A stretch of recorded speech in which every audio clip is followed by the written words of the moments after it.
Hello दोस्तों, जय हिंद। आप सभी का स्वागत है आपके अपने डिजिटल प्लेटफॉर्म प्रवेश एकेडमी पर। आज जो उत्तर प्रदेश शिक्षक भर्ती की स्थिति है, इन सब पर विस्तार से चर्चा करेंगे। अभी कुछ ही दिन पहले राज्यसभा में ये पेश हुआ कि उत्तर प्रदेश में 1,26,028 पद रिक्त हैं। उसी कड़ी में आज विधानसभा में ये बात पूछा गया शिक्षा मंत्री जी से कि क्या सीटें खाली हैं कि नहीं हैं। अगर सीटें खाली हैं तो इन पर आप नई वैकेंसी कब लेकर के आ रहे हैं। तो इस पर शिक्षा मंत्री का जो बयान है, ये निश्चित तौर पर उत्तर प्रदेश के युवाओं को निराश, हताश और उदास करने वाला है। ये कोई नया बयान नहीं है। ये बार बार की तरह छात्र और शिक्षक अनुपात किसी न किसी प्रकार से बराबर करते हुए आए हैं। लेकिन राज्यसभा में दिए गए आंकड़ों के अनुसार ही मैं आपको बता दूं कि 2020 और 21 में जो रिक्त पद थे 1,94,998 थे, और वहीं आपका 2021 और 22 में आंकड़ा देखा जाए तो 2,65,805 पद रिक्त थे, और 2022 और 23 के सत्र में 1,26,028 पद रिक्त हैं। तो आप ये सोचिए कि इसमें आपका जितने शिक्षक वर्तमान में हैं उसमें रिटायर भी होते हैं। रिटायरमेंट के साथ साथ आपका हर साल शिक्षक और छात्र का जो अनुपात मिला रहे हैं, तो छात्रों की उपस्थिति बढ़ रही है। ये ऐसा उत्तर प्रदेश का आंकड़ा कहता है। सरकार ये कहती है कि प्राथमिक विद्यालय में हमारे बच्चे बढ़े हैं, तो कोई वैकेंसी नहीं हुई। चल रहे हैं सभी नियुक्ति को प्रकरण जो कि माननीय न्यायालय में है, और माननीय न्यायालय से जब तक किसी तरह का दिशा निर्देश नहीं मिल जाता, कोई निर्णय नहीं हो जाता है, तब तक हम सब लोग इस पे कोई निर्णय लेने में सरकार के द्वारा तो ये रिटायरमेंट के साथ अगर आंकड़ा ये निकाला जाए तो शिक्षकों के रिक्त पद बढ़ने चाहिए, जबकि यहाँ हर वर्ष कम होता जा रहा है। यहीं आप अगर देखें तो 2022-23 में 1,26,028 पद ये राज्यसभा में पेश हुआ, और वहीं आपका 2021-22 में 2,65,805 पद रिक्त थे।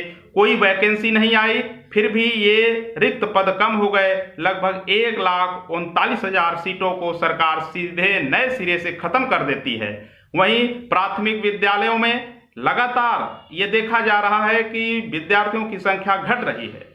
पिछले वर्ष बीएड और बीटीसी के छात्रों ने मिलकर के नामांकन बढ़ाया था, विद्यार्थियों को बढ़ाया था। उसके बाद ही सरकार ये कहती रही कि छात्र शिक्षक अनुपात बराबर है। वहीं जब राज्यसभा में ये रिपोर्ट दी जाती है तो आप ये बताइए कि 2,65,805 पद जब रिक्त थे उस वक्त भर्ती क्यों नहीं आई। आज विधानसभा में शिक्षा मंत्री जी कह रहे हैं कि हमारे पास जो केसेस पेंडिंग में है उसका निराकरण करने के बाद ही विचार किया जाएगा। वहीं 30:1 और 35:1 का ये आंकड़ा दे रहे हैं कि हमारे पास छात्र, शिक्षक, अनुदेशक, शिक्षा मित्र मिलाकर के सब अनुपात बराबर है।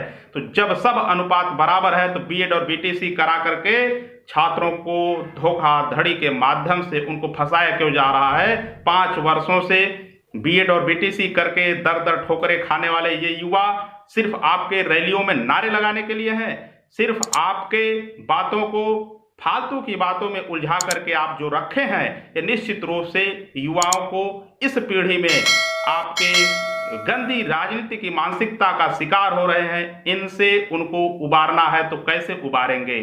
कोई रोजगार नहीं है, कहीं किसी के माध्यम से कोई रोजगार उपलब्ध कराए सरकार। जब आपके पास शिक्षा विभाग में नहीं है तो बीएड और बीटीसी जैसे कोर्सों को बंद करके कोई आप कंपनी खोलिए, उनको आप वहां भेजिए, कुछ तो रोजगार करें। आप जो ये बीएड और बीटीसी करा करके 500, 800, 700 का फॉर्म भरवा करके टेट और सीटेट पास करा रहे हैं, फालतू का एक बीच में पेट आ गया।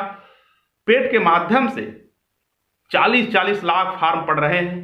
अब वो पैसा अगर आप देखेंगे, कई अरब पैसा सरकार के पास जा रहा है, और ये समय से आपके पास समय से नोटिफिकेशन इसका मिल जाएगा। आपको इसके लिए धरना प्रदर्शन करने की जरूरत नहीं होगी कि पेट कराइए। और उससे वैकेंसी कितनी आती है, मात्र 0.5 समथिंग बच्चों को नौकरी दे पाते हैं, और इतने बड़े पैमाने पर फॉर्म भरा जाता है। उसके पैसों से सरकार उनको रोजगार दे करके उसी में से उनको तनख्वाह देती रहेगी, तब तक उनका रिटायरमेंट हो जाएगा। सिर्फ जो गवर्नमेंट जॉब में है उनका डीए बढ़ा देना, भत्ता बढ़ा देना, ये आपकी कामों से हम जैसे युवा तो संतुष्ट नहीं होंगे, क्योंकि जो जॉब में है उनको जो मिल रहा है वो कहीं ना कहीं उनके लिए काफ़ी है। लेकिन जो दर दर ठोकरें खा रहे हैं, एक रूम लेकर के तैयारी कर रहे हैं, उनके पीड़ा को आप कब समझेंगे, उनके दुख दर्द और तकलीफ को आप कब समझेंगे, जिसके लिए वो दिन रात एक रूम में बंद होकर के अपनी तैयारी को जारी रख रहा है। इन्हीं सब बातों पर अगर आपसे बात किया जाता है तो आप छात्र और शिक्षक अनुपात को बराबर बताते हैं, लेकिन जरा उस विद्यार्थियों के दिल में उतर करके देखिए कितनी आशा और उम्मीद के साथ आपका सरकार बनाया था। आज यही शिक्षा मंत्री जब शिक्षा मंत्री बने थे तो उनके लिए माला फूल लेकर के यही डीएलएड और बीएड के छात्र माल्यार्पण कर रहे थे कि शिक्षा मंत्री जी बदले हैं, युवा हैं, कुछ नया करेंगे हम युवाओं के लिए। लेकिन ये द्विवेदी जी से भी आगे निकले। छात्र शिक्षक अनुपात के अलावा इनको किसी भी भाषा का ज्ञान नहीं है कि कोई और दो शब्द बोल सकें।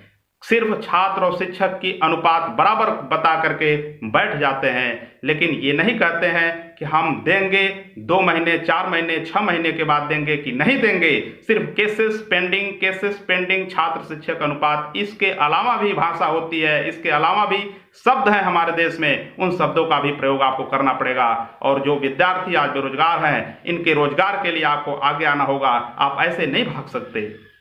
इतने बड़े राज्य का प्रतिनिधित्व कर रहे हैं, ये इनका क्या गुनाह है? 5 वर्षों से कोई वैकेंसी न देना, सिर्फ उनको इस धोखे में रखे रहना कि पेट की फार्म आई है, पेट का फार्म भरो और दर दर ठोकरे खा करके पेपर दो, इसके बाद आप ला देंगे। सीटेट टेट हर बार आ सकता है, लेकिन वैकेंसी के नाम पर सिर्फ छात्र और शिक्षक अनुपात बराबर सुनने को मिलता है। तो कहीं ना कहीं छात्र आंदोलन करते करते थक गए हैं। योगी आदित्यनाथ जी जो हमारे यशस्वी मुख्यमंत्री हैं, वो कहते हैं किसी के दबाव में वैकेंसी नहीं देंगे। तो जब छात्र आंदोलन नहीं करते हैं उसके बाद भी आप नहीं सुनते हैं। आप एक पंचवर्षीय में पिछले पंचवर्षीय की वैकेंसियों को आप लगातार गिनाते हैं कि हम इतना वैकेंसी भरे हैं, लेकिन जिस पंचवर्षीय में आपको नेतृत्व करने का मौका मिला है, क्या आप एक ही बार वोट लेकर के इस पंचवर्षीय में आए हैं? तो इस पंचवर्षीय में आपने कितना वैकेंसी दिया है, ये आज आपको जवाब देना पड़ेगा। और जिस प्रकार से अगर आप वैकेंसी नहीं भरते हैं तो मैं पूरे दावे के साथ कह सकता हूं, अगर आप 1 वर्ष वैकेंसी नहीं लाते हैं, पिछली साल यही संख्या जो 1,26,028 पद है, ये संख्या घट करके 40 से 50,000 रह जाएगी। क्योंकि आपके विद्यालय में शिक्षकों और छात्रों के अनुपात को अगर आप देखेंगे तो अगले 1 साल में छात्र कम होंगे, शिक्षक सरप्लस हो जाएंगे। क्योंकि आपका शिक्षा व्यवस्था किसी भी दिन आपके अधिकारी नहीं जाते प्राथमिक विद्यालय में चेकिंग करने। अगर चेकिंग करने जाते हैं तो क्या बात होती है, किसी भी प्रकार की कार्रवाई नहीं होती, किसी भी प्रकार का देखभाल नहीं होता।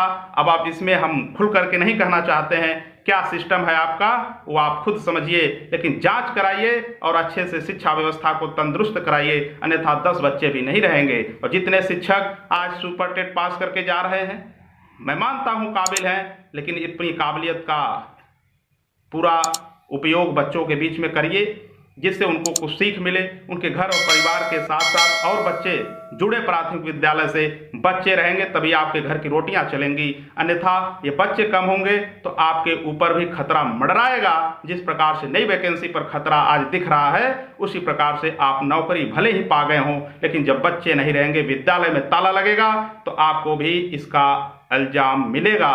आप इसके लिए भी तैयार रहें। इसलिए शिक्षा व्यवस्था से खिलवाड़ न करें।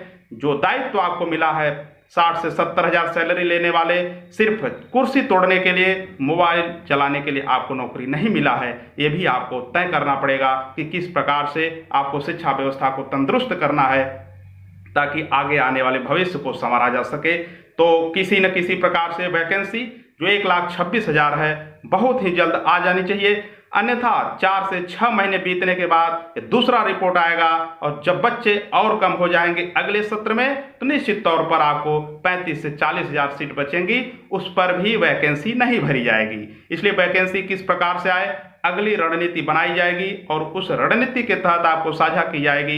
एक महा आंदोलन होगा ही होगा, क्योंकि अगर आप आंदोलन नहीं करेंगे तो सरकार सिर्फ केसेस पेंडिंग दिखा करके कोई वैकेंसी नहीं लाएगी और सरकार के पास बहुत मुद्दे हैं चुनाव जीतने के लिए। देख रहे हैं सारे विपक्षी दलों को तोड़ करके अपने पार्टी में शामिल करना और अपने आप को एक मजबूत की स्थिति में देखना, ये आपके वैकेंसी से कोई मोह माया नहीं रखेंगे, आपको वैकेंसी नहीं मिलेगा। अपने हक और अधिकार के लिए बड़ा आंदोलन करना पड़ेगा।